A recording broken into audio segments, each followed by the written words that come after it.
Radio Discordia presents Temporary Autonomous Zone by Hakim Bey, with music by Bill Laswell.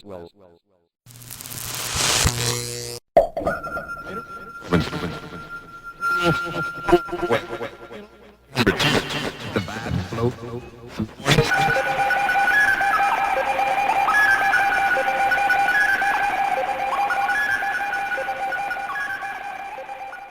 Radio Discordia, coming at you from Discordia Culture Shop. Would you like us to change frequencies at this time? Over. That's correct. Change frequency at this time.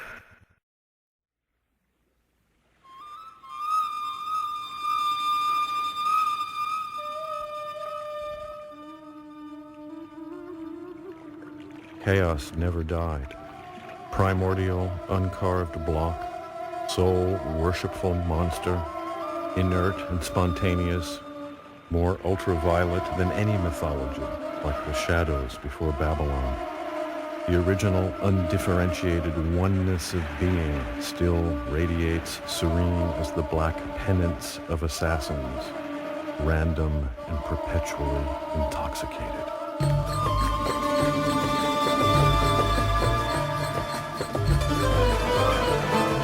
Chaos comes before all principles of order and entropy. It's neither a god nor a maggot. Its idiotic desires encompass and define every possible choreography, all meaningless ethers and phlogistons. Its masks are crystallizations of its own facelessness, like clouds. Everything in nature is perfectly real, including consciousness. There's absolutely nothing to worry about. Not only have the chains of the law been broken, they never existed. Demons never guarded the stars. The empire never got started. Eros never grew a beard. No, listen, what happened was this. They lied to you, sold you ideas of good and evil, gave you distrust of your body and shame for your prophethood of chaos, invented words of disgust for your molecular love, mesmerized you with inattention, bored you with civilization and all its usurious emotions. There is no becoming, no revolution, no struggle, no path. Already, you're the monarch of your own skin. Your inviolable freedom waits to be completed only by the love of other monarchs. A politics of dream, urgent as the blueness of sky. To shed all the illusory rights and hesitations of history demands the economy of some legendary Stone Age. Shamans, not priests, bards, not lords, hunters, not police, gatherers of Paleolithic laziness, gentle as blood, going naked for a sign or painted as birds, poised on the wave of explicit presence, the clockless now ever.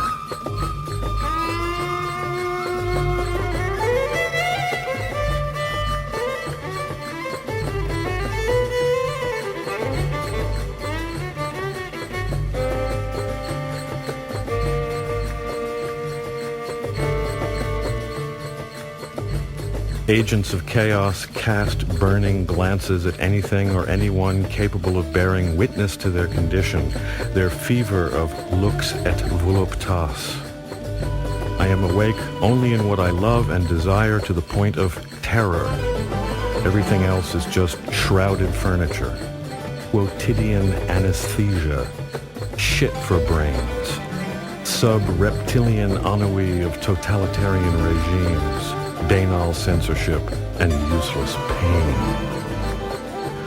Avatars of chaos act as spies, saboteurs, criminals of amour fou, neither selfless nor selfish, accessible as children, mannered as barbarians, chafed with obsessions, unemployed, sensually deranged, wolf angels, mirrors for contemplation, eyes like flowers, pirates of all signs and meanings. Here we are, crawling the cracks between the walls of church, state, school, and factory, all the paranoid monoliths. Cut off from the tribe by feral nostalgia, we tunnel after lost words, imaginary bombs.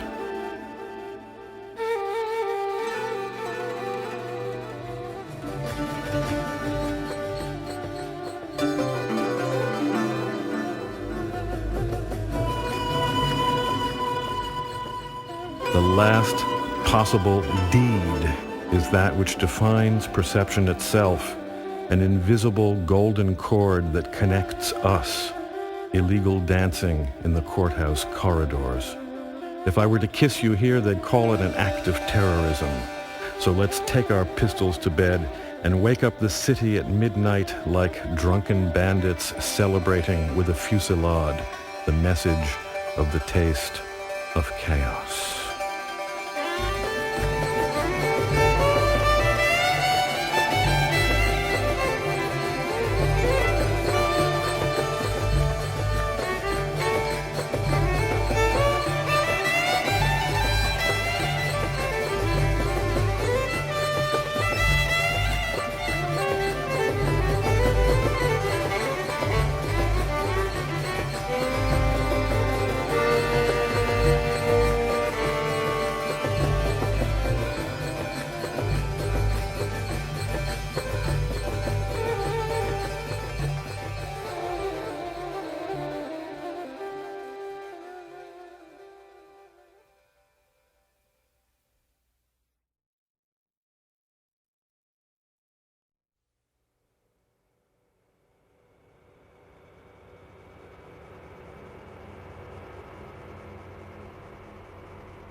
Weird dancing in all-night computer banking lobbies, unauthorized pyrotechnic displays, land art, earthworks as bizarre alien artifacts strewn in state parks, burglarize houses but instead of stealing leave poetic terrorist objects, kidnap someone and make them happy.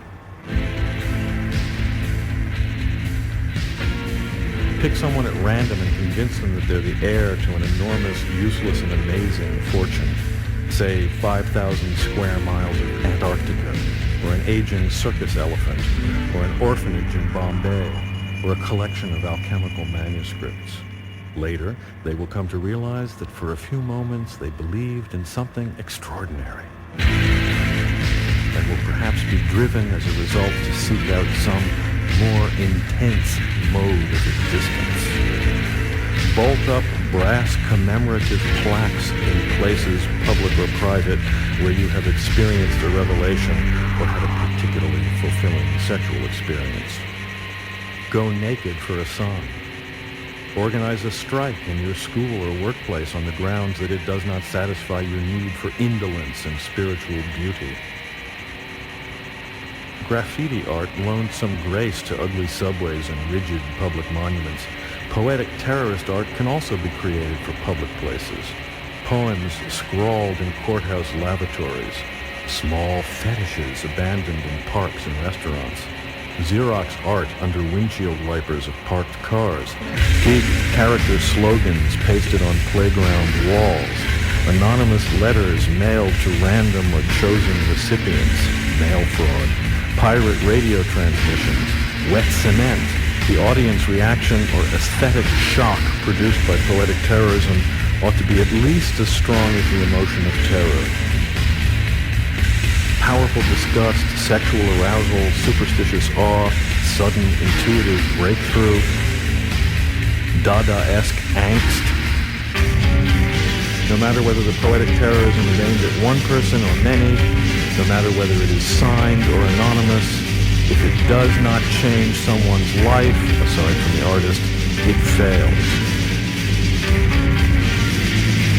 Poetic terrorism is an act in a theater of cruelty which has no stage, no rows of seats, no tickets, and no walls. In order to work at all, poetic terrorism must categorically be divorced from all conventional structures for art consumption, galleries, publications, media. Even the guerrilla situationist tactics of street theater are perhaps too well known and expected now. An exquisite seduction carried out not only in the cause of mutual satisfaction but also as a conscious act in a deliberately beautiful life may be the ultimate poetic terrorism. The poetic terrorist behaves like a confidence trickster whose aim is not money but change. Don't do poetic terrorism for other artists. Do it for people who will not realize, at least for a few moments, that what you have done is art. Avoid recognizable art categories. Avoid politics. Don't stick around to argue. Don't be sentimental. Be ruthless. Take risks. Vandalize only what must be defaced. Do something children will remember all their lives, but don't be spontaneous unless the poetic terrorist muse has possessed you. Dress up. Leave a false name. Be legendary.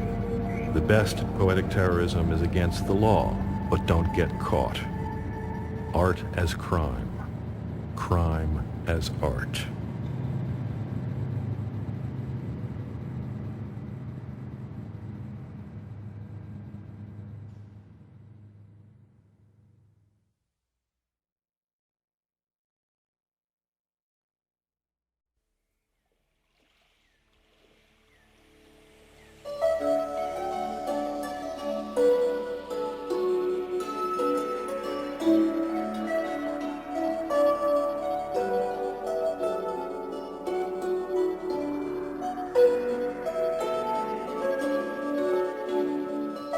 Amour fou, crazy love, is not a social democracy.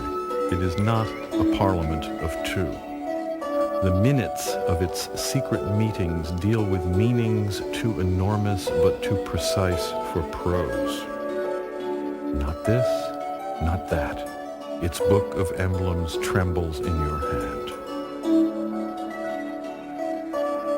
Naturally, it shits on schoolmasters and police, but it sneers at liberationists and ideologues as well. It is not a clean, well-lit room. A topological charlatan laid out its corridors and abandoned parks, its ambush decor of luminous black and membranous maniacal red. Each of us owns half the map. Like two Renaissance potentates, we define a new culture with our anathematized mingling of bodies, merging of liquids. The imaginal seams of our city-state blur in our sweat. Ontological anarchism never came back from its last fishing trip. So long as no one squeals to the FBI, chaos cares nothing for the future of civilization. Amour fou breeds only by accident. Its primary goal is ingestion of the galaxy, a conspiracy of transmutation.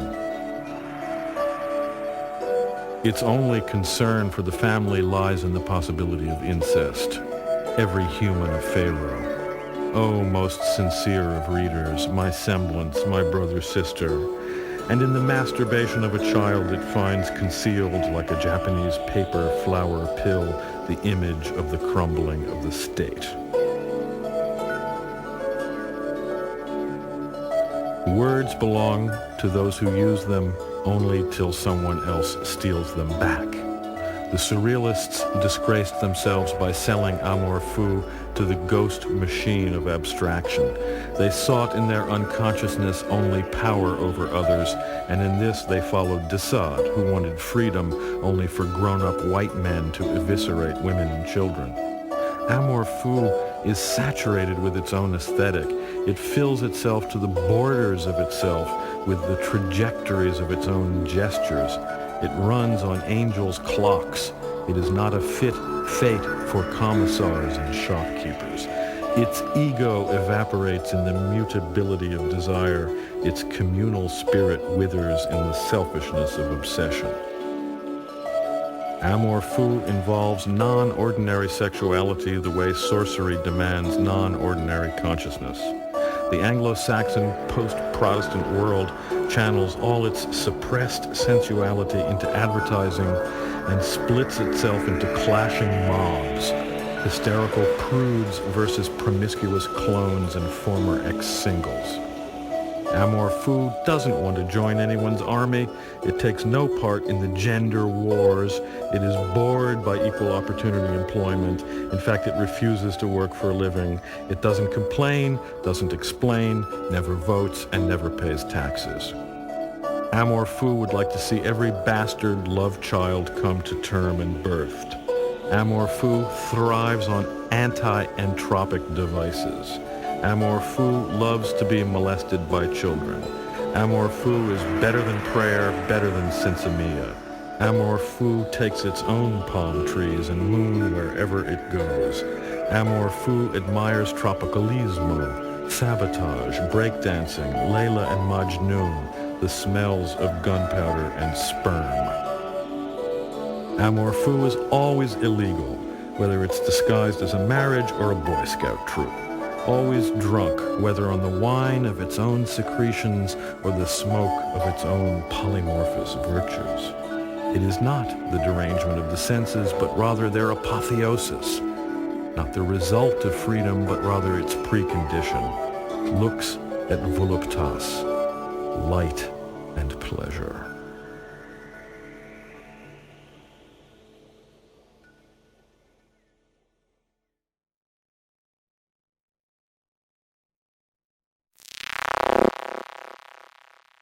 Radio Discordia. Smart not evil.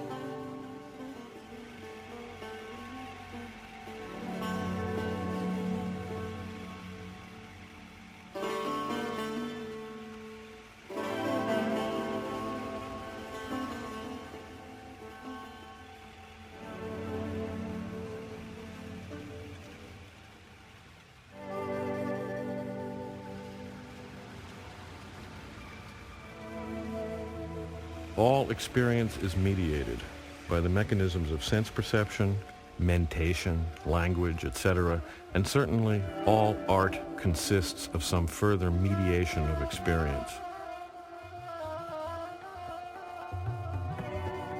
However, mediation takes place by degrees. Some experiences, like taste, smell, sexual pleasure, are less mediated than others. Reading a book, looking through a telescope, listening to a record. Some media, especially live arts such as dance, theater, music, or bardic performance, are less mediated than others, such as TV, CDs, virtual reality. Even among the media usually called media, some are more and others are less mediated, according to the intensity of imaginative participation they demand. Print and radio demand more of the imagination. Film, less. TV, even less. Virtual reality, the least of all, so far. For art, the intervention of capital always signals a further degree of mediation. To say that art is commodified is to say that a mediation or standing in between has occurred, and that this betweenness amounts to a split, and that this split amounts to alienation. Improv music played by friends at home is less alienated than music played live at the Met, or music played through media, whether PBS or MTV or Walkman. In fact, an argument could be made that music distributed free or at cost on cassette via mail is less alienated than live music played at some huge We Are the World spectacle or Las Vegas nightclub, even though the latter is live music played to a live audience, or at least so it appears, while the former is recorded music consumed by distant and even anonymous listeners. The tendency of high tech and the tendency of late capitalism both impel the arts farther and farther into extreme forms of mediation. Both widen the gulf between the production and consumption of art, with a corresponding increase in alienation.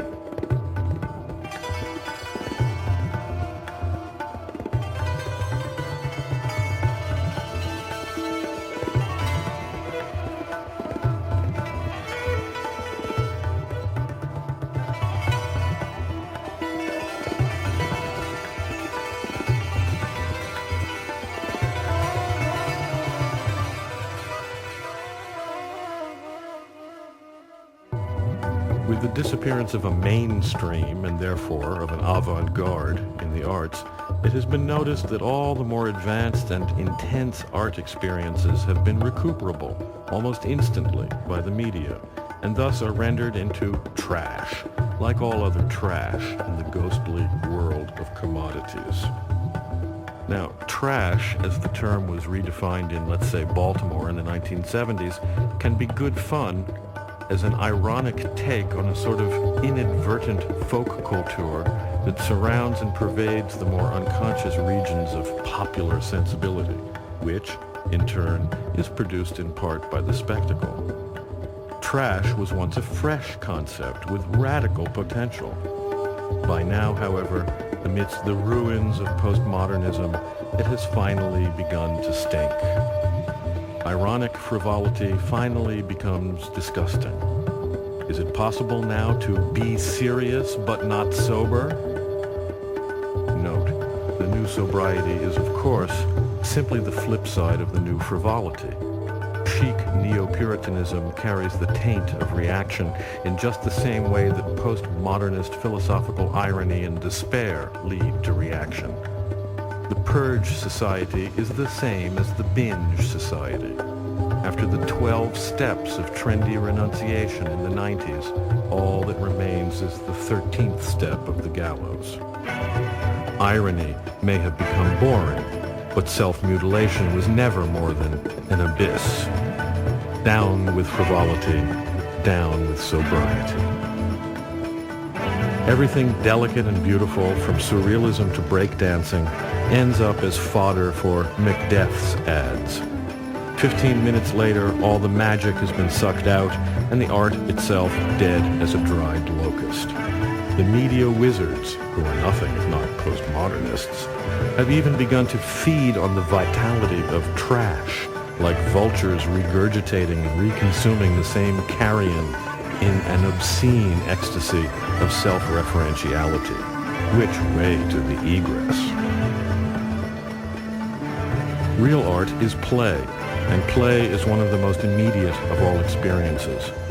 Those who have cultivated the pleasure of play cannot be expected to give it up simply to make a political point, as in an art strike, or the suppression without the realization of art. Art will go on, in somewhat the same sense that breathing, eating, or fucking will go on. Nevertheless, we are repelled by the extreme alienation of the arts, especially in the media, in commercial publishing, in galleries, in the recording industry, etc. And we sometimes worry even about the extent to which our very involvement in such arts as writing, painting, or music implicates us in a nasty abstraction, a removal from immediate experience. We miss the directness of play, our original kick in doing art in the first place. We miss smell, taste, touch, the feel of bodies in motion.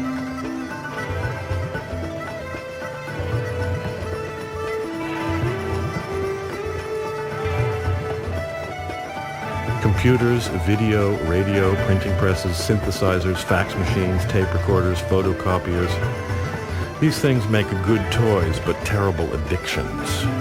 Finally, we realize we cannot reach out and touch someone who is not present in the flesh. These media may be useful to our art, but they must not possess us, nor must they stand between, mediate, or separate us from our animal, animate selves. We want to control our media, not be controlled by them. And we should like to remember a certain psychic martial art which stresses the realization that the body itself is the least mediated of all media. Therefore, as artists and cultural workers who have no intention of giving up activity in our chosen media, we nevertheless demand of ourselves an extreme awareness of immediacy, as well as the mastery of some direct means of implementing this awareness as play, immediately, at once, and immediately, without mediation.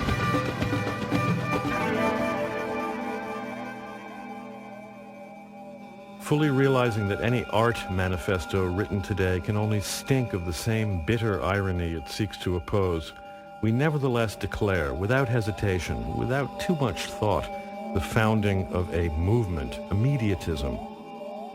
We feel free to do so because we intend to practice immediatism in secret in order to avoid any contamination of mediation. Publicly, we'll continue our work in publishing, radio, printing, music, whatever, but privately we will create something else, something to be shared freely but never consumed passively, something which can be discussed openly but never understood by the agents of alienation, something with no commercial potential yet valuable beyond price, something occult yet woven completely into the fabric of our everyday lives. Immediatism is not a movement in the sense of an aesthetic program. It depends on situation, not style or content, message or school. It may take the form of any kind of creative play which can be performed by two or more people, by and for themselves, face to face and together. In this sense, it's like a game, and therefore certain rules may apply. All spectators must also be performers. All expenses are to be shared, and all products which may result from the play are also to be shared, by the participants only. They may keep them or bestow them as gifts, but should not sell them. The best games will make little or no use of obvious forms of mediation, such as photography, recording, printing, but will tend toward immediate techniques involving physical presence, direct communication, and the senses. An obvious matrix for immediatism is the party. Thus, a good meal could be an immediatist art project, especially if everyone present cooked as well as ate. Ancient Chinese and Japanese on misty autumn days would hold odor parties, where each guest would bring a homemade incense or perfume. At linked verse parties, a faulty couplet would entail the penalty of a glass of wine. Quilting bees, tableaux vivants, exquisite corpses, the rituals of conviviality, like Fourier's museum orgy, erotic costumes, poses, and skits. Live music, dance, the past can be ransacked for appropriate forms, and imagination will supply more. The difference between a 19th century quilting bee, for example, and an immediatist quilting bee would lie in our awareness of the practice of immediatism as a response to the sorrows of alienation and the death of art. The male art of the 70s and the zine scene of the 80s were attempts to go beyond the mediation of art as commodity and may be considered ancestors of immediatism. However, they preserved the mediated structures of postal communication and xerography, and thus failed to overcome the isolation of the players, who remained quite literally out of touch. We wish to take the motives and discoveries of these earlier movements to their logical conclusion in an art which banishes all mediation and alienation, at least to the extent that the human condition allows. Moreover, immediatism is not condemned to powerlessness in the world simply because it avoids the publicity of the marketplace. Poetic terrorism and art sabotage are quite logical manifestations of immediatism. Finally, we expect that the practice of immediatism will release within us vast storehouses of forgotten power, which will not only transform our lives through the secret realization of unmediated play, but will also inescapably well up and burst out and permeate the other art we create, more public and mediated art. And we hope that the two will grow closer and closer and eventually perhaps become one.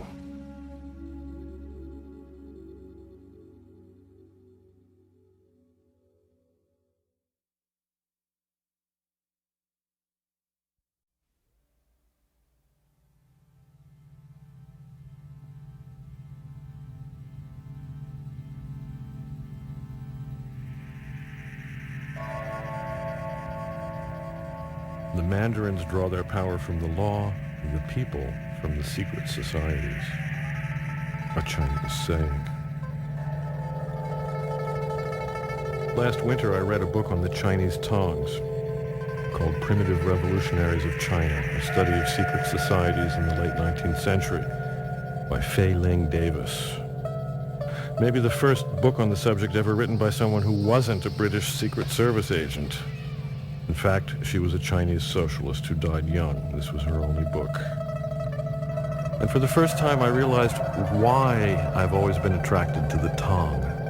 Not just for the romanticism and the elegant, decadent chinoiserie, decor as it were, but also for the form, the structure, the very essence of the thing. Sometime later, in an excellent interview with William Burroughs in Homocore magazine, I discovered that he too has become fascinated with tongs and suggests the form as a perfect mode of organization for queers, particularly in this present era of shitty moralism and hysteria. I would agree, and extend the recommendation to all marginal groups, especially ones whose jouissance involves illegalism. Potheads, sex heretics, insurrectionists, or extreme eccentricity, nudists, pagans, post-avant-garde artists, etc., etc. A Tong can perhaps be defined as a mutual benefit society for people with a common interest which is illegal or dangerously marginal, hence the necessary secrecy. Many Chinese Tongs revolved around smuggling and tax evasion, or clandestine self-control of certain trades in opposition to state control, or insurrectionary political or religious aims, such as overthrow of the Manchus, for example. Several Tongs collaborated with the anarchists in the 1911 revolution.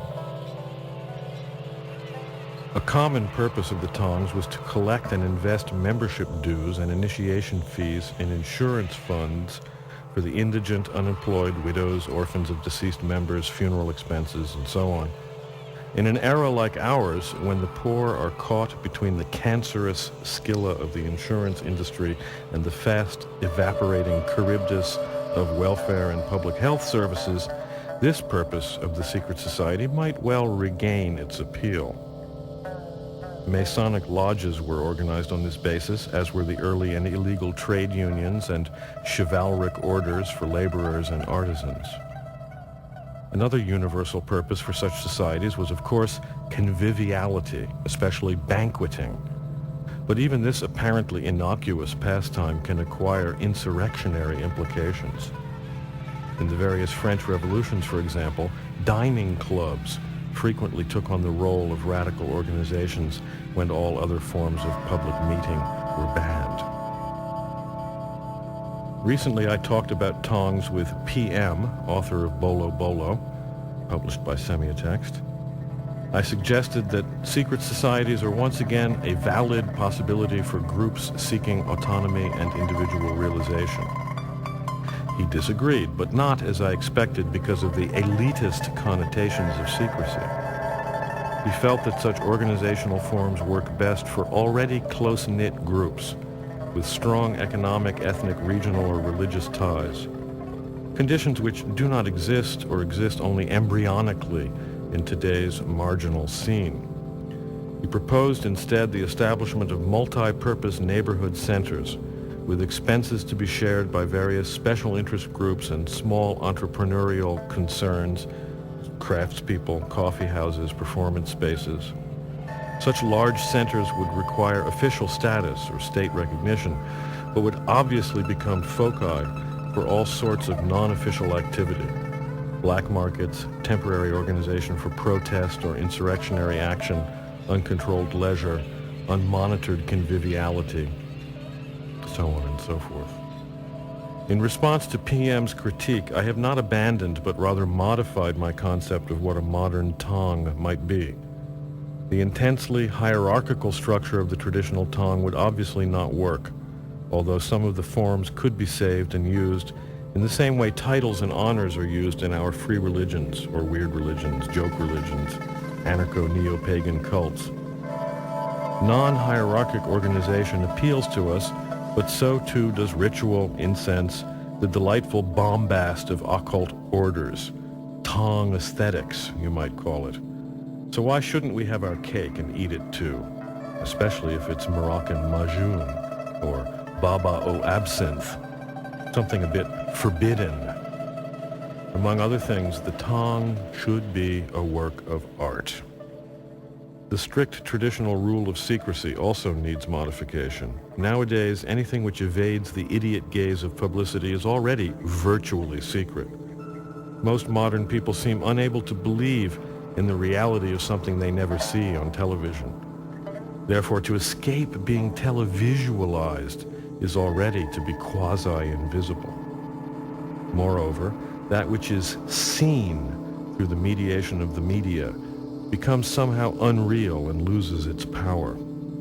I won't bother to defend this thesis, but simply refer the listener to a train of thought which leads from Nietzsche to Benjamin to Bataille to Barthes to Foucault to Baudrillard. By contrast, perhaps that which is unseen retains its reality, its rootedness in everyday life, and therefore in the possibility of the marvelous. So the modern Tong cannot be elitist, but there's no reason it can't be choosy. Many non-authoritarian organizations have foundered on the dubious principle of open membership, which frequently leads to a preponderance of assholes, yahoos, spoilers, whining neurotics, and police agents. If a Tong is organized around a special interest, especially an illegal or risky or marginal interest, it certainly has the right to compose itself according to the affinity group principle. If secrecy means A, avoiding publicity, and B, vetting possible members, the secret society can scarcely be accused of violating anarchist principles. In fact, such societies have a long and honorable history in the anti-authoritarian movement, from Proudhon's dream of reanimating the Holy Vem as a kind of people's justice, to Bakunin's various schemes, to Durruti's wanderers. We ought not to allow Marxist historians to convince us that such expedients are primitive and have therefore been left behind by history. The absoluteness of history is at best a dubious proposition. We are not interested in a return to the primitive, but in a return of the primitive, inasmuch as the primitive is the repressed. In the old days, secret societies would appear in times and spaces forbidden by the state, that is, where and when people are kept apart by law. In our times, people are usually not kept apart by law, but by mediation and alienation. Secrecy, therefore, becomes an avoidance of mediation, while conviviality changes from a secondary to a primary purpose of the secret society. Simply to meet together face to face is already an action against the forces which oppress us by isolation, by loneliness, by the trance of media. In a society which enforces a schizoid split between work and leisure, we have all experienced the trivialization of our free time, time which is organized neither as work nor as leisure. Vacation once meant empty time. Now it signifies time which is organized and filled by the leisure industry. The secret purpose of conviviality in the secret society then becomes the self-structuring and auto-valorization of free time. Most parties are devoted only to loud music and too much booze, not because we enjoy these things, but because the empire of work has imbued us with the feeling that empty time is wasted time. The idea of throwing a party to, say, make a quilt or sing madrigals together seems hopelessly outdated. But the modern Tong will find it both necessary and enjoyable to seize back free time from the commodity world and devote it to shared creation, to play. I know of several secret societies organized along these lines already, but I'm certainly not going to blow their secrecy by discussing them here. There are some people who do not need 15 seconds on the evening news to validate their existence. Of course, the marginal press and radio, the only media in which this sermonette will likely appear, are practically invisible anyway, certainly still quite opaque to the gaze of control. Nevertheless, there's the principle of the thing. Secrets should be respected. Not everyone needs to know everything. What the 20th century lacks most and needs most is tact. We wish to replace democratic epistemology with Dada epistemology. Either you're on the bus or you're not on the bus. Now, some will call this an elitist attitude, but it is not. At least not in the C. Wright Mills sense of the word, that is, a small group which exercises power over non-insiders for its own aggrandizement. Immediatism does not concern itself with power relations. It desires neither to be ruled nor to rule. The contemporary Tong, therefore, finds no pleasure in the degeneration of institutions into conspiracies. It wants power for its own purposes of mutuality. It is a free association of individuals who have chosen each other as the subjects of the group's generosity, its expansiveness, to use a Sufi term. If this amounts to some kind of elitism, then so be it. If immediatism begins with groups of friends trying not just to overcome isolation but also to enhance each other's lives, soon it will want to take on a more complex shape. Nuclei of mutually self-chosen allies, working, playing, to occupy more and more time and space outside all mediated structure and control. Then, it will want to become a horizontal network of such autonomous groups. Then, a tendency. Then, a movement. And then, a kinetic web of temporary autonomous zones. At last, it will strive to become the kernel of a new society giving birth to itself within the corrupt shell of the old. For all these purposes, the secret society promises to provide a useful framework of protective clandestinity, a cloak of invisibility that will have to be dropped only in the event of some final showdown with the Babylon of mediation. Prepare for the Tong Wars.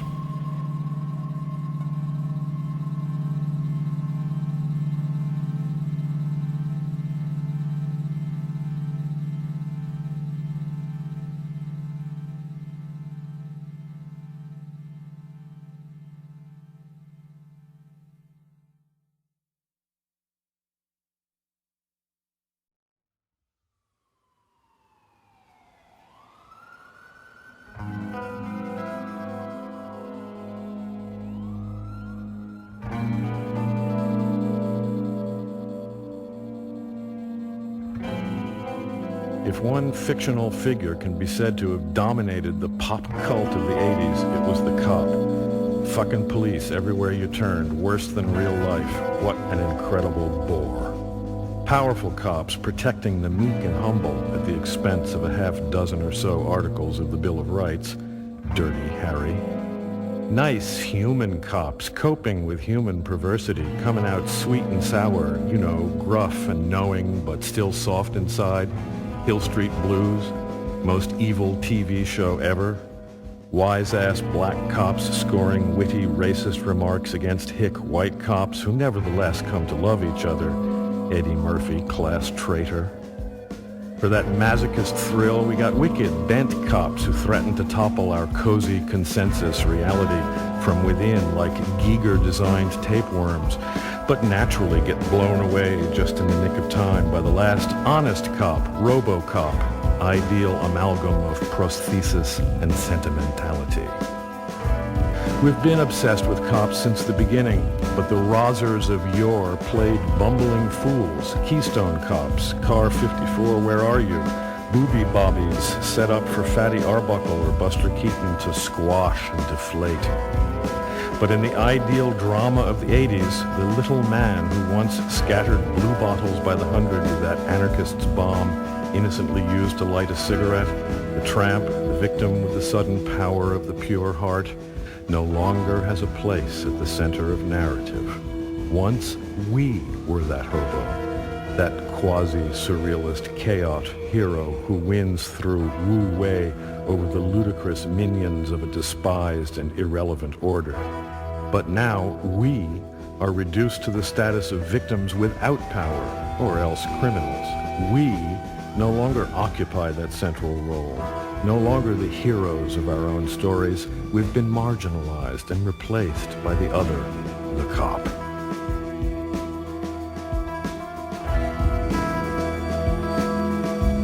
Thus, the cop show has only three characters: victim, criminal, and police person. But the first two fail to be fully human. Only the pig is real. Oddly enough, human society in the 80s, as seen in the other media, sometimes appeared to consist of the same three cliché archetypes. First, the victims, the whining minorities bitching about rights, and who, pray tell, did not belong to a minority in the 80s. Shit, even cops complained about their rights being abused. Then the criminals, largely non-white, despite the obligatory and hallucinatory integration of the media, largely poor or else obscenely rich, hence even more alien, largely perverse, that is, the forbidden mirrors of our desires. I've heard that 1 out of 4 households in America is robbed every year, and that every year nearly 500,000 of us are arrested just for smoking pot. In the face of such statistics, even assuming they're damned lies, one wonders who is not either victim or criminal in our police state of consciousness. The fuzz must mediate for all of us, however fuzzy the interface. They're our only warrior priests, however profane. America's Most Wanted, the most successful TV game show of the 80s, opened up for all of us the role of amateur cop, hitherto merely a media fantasy of middle-class resentment and revenge. Naturally, the true-life cop hates no one so much as the vigilante. Look what happens to poor and/or non-white neighborhood self-protection groups, like the Muslims who tried to eliminate crack dealing in Brooklyn. The cops busted the Muslims. The pushers went free. Real vigilantes threaten the monopoly of enforcement, lèse-majesté, more abominable than incest or murder. But mediated vigilantes function perfectly within the cop state. In fact, it would be more accurate to think of them as unpaid, not even a set of matched luggage, unpaid informers, telemetric snitches, electro-stoolies, rat-finks for a day. What is it that America most wants? Does this phrase refer to criminals or to crimes? To objects of desire in their real presence, unrepresented, unmediated, literally stolen and appropriated? America most wants to fuck off work, ditch the spouse, do drugs because only drugs make you feel as good as the people in TV ads appear to be. Have sex with nubile jailbait, sodomy, burglary? Hell yes. What unmediated pleasures are not illegal? Even outdoor barbecues violate smoke ordinances nowadays.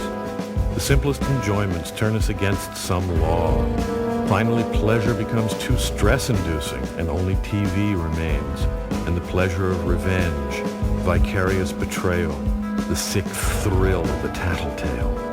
America can't have what it most wants, so it has America's Most Wanted instead.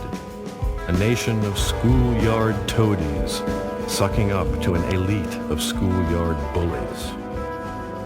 Of course, the program still suffers from a few strange reality glitches.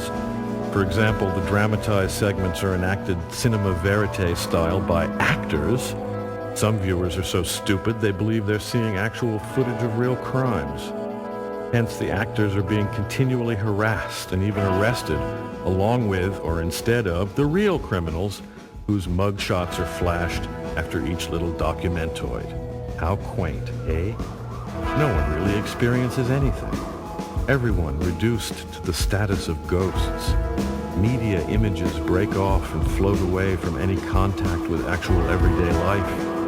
Phone sex, cyber sex, final transcendence of the body, cybergnosis. The media cops, like televangelical forerunners, prepare us for the advent, final coming, or rapture of the police state. The wars on sex and drugs. Total control, totally leached of all content. A map with no coordinates in any known space. Far beyond mere spectacle. Sheer ecstasy standing outside the body. obscene simulacrum, meaningless, violent spasms elevated to the last principle of governance.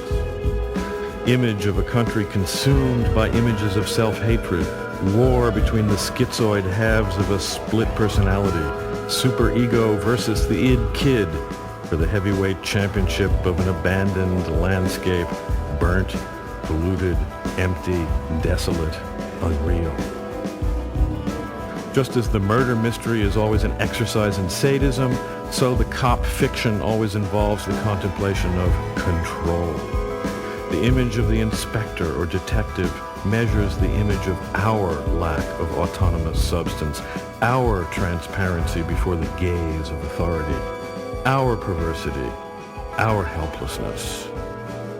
Whether we imagine them as good or evil, our obsessive invocation of the eidolons of the cops reveals the extent to which we have accepted the Manichaean worldview they symbolize. Millions of tiny cops swarm everywhere, like the clip-off, larval hungry ghosts. They fill the screen, as in Keaton's famous two-reeler, overwhelming the foreground, an Antarctic where nothing moves but hordes of sinister blue penguins. We propose an esoteric hermeneutical exegesis of the surrealist slogan, mort aux vaches.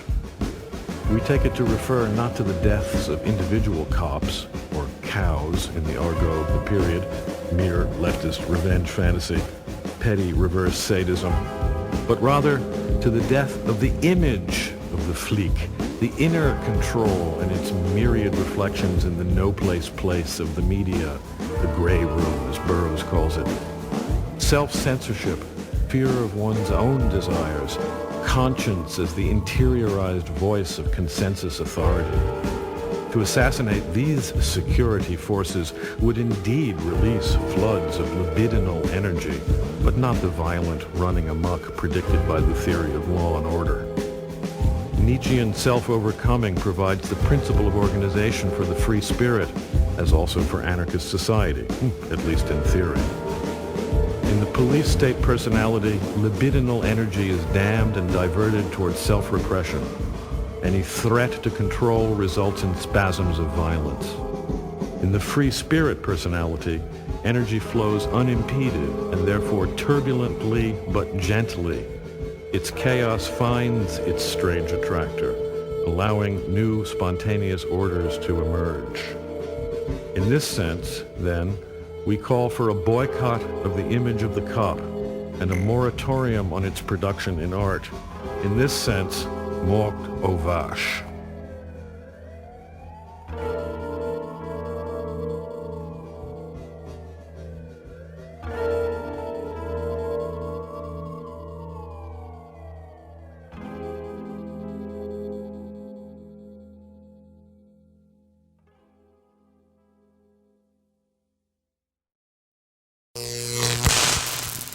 This has been a broadcast of Radio Discordia. www.radiodiscordia.blogspot.com